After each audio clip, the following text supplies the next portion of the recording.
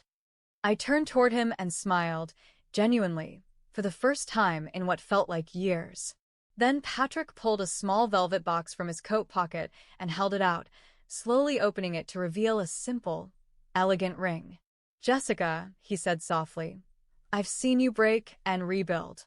I've seen your truth, and I've never respected anyone more. I don't want to fix you, because you don't need fixing. I just want to be beside you from here forward. Will you marry me? I didn't cry. I didn't hesitate. I smiled, a full, radiant smile. Yes. 1,000 times yes.